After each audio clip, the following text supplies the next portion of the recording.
at it again, and we've got to talk about this border issue once again. As I've stated, I am not letting this go.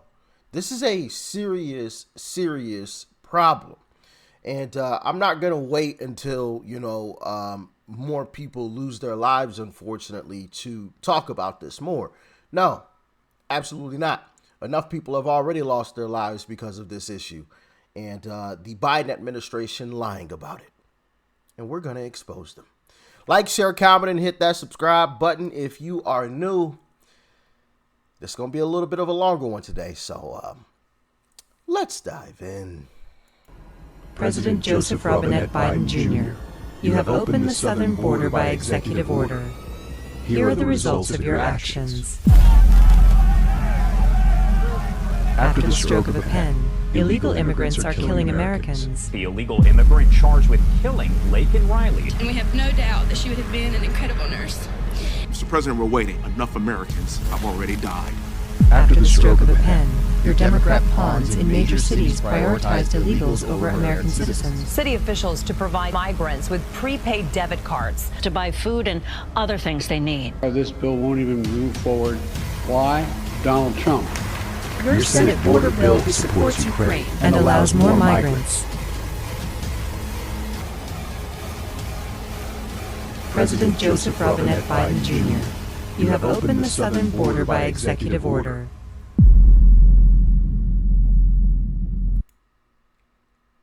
Powerful message. You have opened the border by executive order. Close the border the same way. And there is the truth. I've got the video clips. I've shown them in previous videos. Joe Biden admitted to getting rid of Trump's policies, which he admitted to Trump's policies closing the border, basically ending asylum, basically ending any, any people walking across the border, right? He said that. Those words came out of his mouth. That was his exact words, but in short, right? We've got the video clip. He did that by executive order. And he can close the border the exact same way. The illegal immigrant now accused of killing a mother and son while driving drunk. You only arrest for the purpose of dealing with a felony that's committed, and I don't count drunk driving as a felony. A 22-year-old was beaten to death with a mystery object. The suspect is a Venezuelan illegal immigrant. The man who allegedly killed Laken Riley. I shouldn't have used illegal. It's undocumented. And look, they built the country. Jose Rosales was accused of killing Harris County, Texas Corporal Charles Galloway, is in the country illegally when he murdered that officer. Should undocumented immigrants arrested by local police be turned over to immigration officials? No.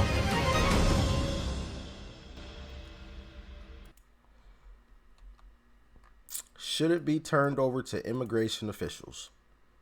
Wow. The blood is on his hands. Out of Michigan, where an undocumented migrant is charged in the carjacking and also murder of a Michigan woman. 28-year-old Brandon Ortiz-Veit facing multiple charges, including homicide. Michigan police say he shot and killed Ruby Garcia on Friday. Garcia's sister led police to that suspect, who says she's originally from Mexico. She did not reveal how the victim and the suspect knew each other. Out of Michigan. That's Biden's fault. That is Biden's fault. What they are doing is absolutely terrible. And even beyond the tragic loss of life, which is obviously tragic, as we all know, we have people here who need assistance. We have people here who have been here and contributed to this country in a positive way that need assistance. Where's the help for them? Joe Biden, where's the help? So I'm here with Jeff, a homeless, disabled veteran of New York. How do you feel about the migrants getting free hotel rooms and everything they need while you're homeless and you serve the country, Jeff? So personally, I feel everybody needs housing and all these things. And if we have extra money, we should be more than happy to help people out in need. But when I receive half as much money, a third of the food stamps, and other things, while they're receiving all these other benefits, it seems very unfair. Now, our President Biden recently has said it over and over that he has a middle-out, bottom-up plan. Well, if you really think through that, that means he's going to push out the middle class, bring up the bottom working class, which won't be so opinionated about things, and then replace the working class with these illegals. Jeff, what's your message to President Joe Biden? When did you sell out? I know you've been a bagman in Delaware for the last 50 years for the corporate mob. When are you going to choose to actually stop taking money and start actually acting like a president? When did you sell out? When did you sell out, Joe? When did you sell out? You know, that's also an interesting thing that take note of that. But the type of money that is being spent on this issue is absolutely insane. This money could be used to help a lot of Americans who are struggling, absolutely struggling right now. The migrant crisis racking up a hefty price tag for state and local governments. You're talking about maybe $80 billion in educational costs, maybe $25 billion in healthcare costs. As they work to care for the massive influx of newcomers, many sent to them, courtesy of Texas Governor Greg Abbott in his effort to draw national attention to the border problem. We're such a big country that people have been able to ignore the issue of illegal immigration over the years. New York City rolling out a $53 million pilot program, giving out prepaid debit cards to migrant families. There's no free money. These are not ATM cards. You can't take cash out. If anyone has that idea, they are wrong. This is for food and baby supplies only. New York Governor Kathy Hochul asking state lawmakers to authorize $2.4 billion for migrants on top of the $1.9 billion already spent. NYC projecting they'll spend $10.5 billion on migrants by the summer of 2025. I think we're doing a really good job under really challenging circumstances. Massachusetts is spending $75 million each month on state-run migrant shelters. Denver is expecting to save $60 million as they close 4 migrant shelters there. You cannot have open borders and a welfare state. In Chicago, Mayor Brandon Johnson refusing to admit how much the city is paying to operate its 27 migrant shelters. One report places the cost of operating just 3 of these at nearly $1 million each week. Many residents have had enough, and they want to send a message to their leaders. If we do not get issues resolved, people will not be voting how they used to before. Well, you know, it's unfortunate it took this to wake some folks up, but I am happy to see that people are waking up. People are waking up. And, you know, what's really devious about this entire situation is that the Biden administration has been allegedly flying migrants into this country so that the border crossings don't look as bad. Senate amendment that would ban the use of taxpayer money to fly migrants into the U.S. goes down in a whopping defeat. It was 51-47. Every Republican voted for it. Every Democrat voted against it. Republican Senator Bill Hagerty out of Tennessee proposed the amendment. He joins us in studio, and hello to you. Was the writing on the wall before this thing even hit the floor? You know, it was amazing. Chuck Schumer tried everything he could to block this until the very dead of night. We ran right up to basically a government shutdown before he finally capitulated and said, okay, we'll put it on the floor. But I didn't get it onto the floor till the middle of the night, perhaps 1:30 in the morning when the vote went down. I think they thought no one would see it. No one would see that every Democrat voted to fly illegal migrants in here from countries like Haiti, Cuba, Nicaragua, Colombia, on taxpayer funds, using charter flights, flying them over our border and putting them into the interior of America. How many are we talking about, Senator? 320,000 last year. Yep. Republicans tried to pass a bill that would have stopped that. All Democrats voted against that bill. All Republicans voted for it in the Senate. Chuck Schumer didn't take up that bill until 1 o'clock in the morning. See the tactics that they try to use? And you know, what's really scary about this situation is what Border Patrol Chief Jason Owens had to say about this entire situation. Check it out. Are you concerned about that, about the potential dangerous people or potential terrorists who may be infiltrating the country because you are so focused on processing asylum seekers, families, and others who are in distress? Absolutely. That's you ask any law enforcement officer, especially somebody that works in border security, that is what keeps us up at night. We're at closing in on 1 million entries this fiscal year alone. That number is a large number, but what's keeping me up at night is the 140,000 known gotaways. That is not part of that tally. That is not part of that tally. And that's just what we know. Is that a national security risk? That is a national security threat. Border security is a big piece of national security. And if we don't know who is coming into our country and we don't know what their intent is, that is a threat. And they're exploiting a vulnerability that's on our border right now. You can. The gotaways, no clue who they are, what their intentions are, or anything of the sort. But when Trump gets back in office, that will all be fixed.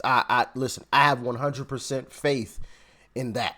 It'll all be fixed, 100%. Border closed and people deported in masses, something that we have never seen, which... You know, I think that is part of the Democrats' plan or strategy for now, is to overload the system so much so that Trump has a problem deporting everyone. He has issues rounding up everyone over the next 4 years and getting them out. They want to make it so it's impossible for him to do it with everyone, right? Even if he got half, he still got a whole nother, you know what I mean? But, yeah, take it away. Joe Biden is the most incompetent president we've ever had. He's the worst president we've ever had. It's long past time to act. We have President Trump back in the state of Texas, literally on the border itself, a place that he's been to many times, talking about all the things that he's done to secure the border. The way you do it is your local police. We have the greatest police. They don't get the respect that they have to get. President Trump is going down to the border because he wants to go down there. That's what it is. The Eagle Pass station in the Del Rio sector, where Trump is headed. 1 week ago, a beautiful 22-year-old nursing student from Georgia was barbarically attacked. The monster that charging the death is an illegal alien migrant who was led into our country and released into our communities by crooked Joe Biden. He's crooked. Joe Biden will never say Laken Riley's name. Mr. President, do you bear any responsibility for Laken Riley's death? But we will say it and we will remember it. We're not going to forget her. At the very same time, we have President Biden down in Brownsville, Texas. President Biden has chosen just a terrible location to go visit this crisis. He's not going to any location where he's going to be able to evaluate what he needs to do. And he announced that he was going to Brownsville after it was already known that President Trump was coming to the state of Texas. The American people want safety and want security at the end of the day. We're going to take care of it. Thank you.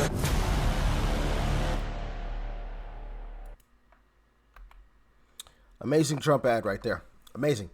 You know, and this is going to be the last clip of this video. I'm going to get you guys out of here. But what's amazing about this entire situation is that, you know, Democrats used to agree with closing the border. Democrats actually agreed with building a wall, believe it or not, putting up a fence, until Trump said it. Then it became a taboo idea. Then it became, you know, what's the term? The phobia term? Whatever phobe that they throw out. You know, it became, you know, racist, right? But if you don't believe me, here's the videos. The bill before us will certainly do some good. It will authorize some badly needed funding for better fences and better security along our borders. The fence is now basically complete. Maybe they'll need a moat. Maybe they want alligators in the moat. Secure our borders with technology, personnel, physical barriers if necessary in some places. We will not build a wall. Instead, we will build an economy where everyone who wants a good job can get one. I voted for a fence. I voted, unlike most Democrats, and some of you won't like it, I voted for 700-mile fence. And let me tell you something, folks. People are driving across that border with tons, hear me, tons of everything from byproducts from methamphetamine to cocaine to heroin. It's all coming up through corrupt Mexico. And the impulse is to hunker down, shut the gates, build walls, exit at this moment is precisely the wrong answer. Former presidents have said to him that they wish that they had built a wall. Do you recall President Obama ever saying that? Come on. Construction of a 630-mile border fence create a significant barrier to illegal immigration on our southern land border. All along, the president's saying, well, I'll do DACA and Dreamers in return for the wall. He's got it. President Trump, if you want to open the government, you must abandon the wall. Oh, kind of funny how that works, huh? It was a great idea when they proposed it, but it was a terrible idea once Trump proposed it. Right. And you remember they said we didn't have any money? Oh, no, the border wall is going to be too expensive. We don't have the money for that. Oh, really? When you're spending $1 million a day or a week for some of these illegals? Billions of dollars. Kathy Hochul is trying to authorize over $2 billion to help take care of illegals. But we don't have money. Right. I just wanted to show you guys, that whole situation and, just shed a little bit of light on all of that because there's been some falsehoods that have been pushed by Democrats in the left more recently about everything from Trump's policies of closing the border being, racist, right? And terrible ideas when Democrats had the same ideas before. It was just only bad once Trump said it, right? You guys just saw the clip. Those weren't my words. Those were theirs, okay? Those were their words, right? They were excited about putting up a fence and having some border security, right? They were excited about it until Trump said it. And also, Biden, securing the border and doing things about the border. Absolutely not. You saw the clips. You see the crime, right? You see the cost to take care of the illegals rising. Come on now. And also, this whole narrative that Greg Abbott is a terrible guy for sending the illegals to sanctuary cities. And he's only doing it for political purposes. No, he's doing it because you said that you would take care of illegals. You're a sanctuary city. He doesn't want them. See, what they really want is for Greg Abbott to be the only governor in the United States of America to have to deal with this issue. They want all of the illegals to stay in Texas and Greg Abbott to just have to deal with it and eat it. That's what they want. That's what they would love. But when it's on their doorstep, the policies that they advocated for and voted for, then it's a problem. Y'all remember the migrants that got sent to Martha's Vineyard with all the rich and wealthy? How long did they stay there? Exactly. Not long. And with that, I rest my case. Peace and love, family. I'm out.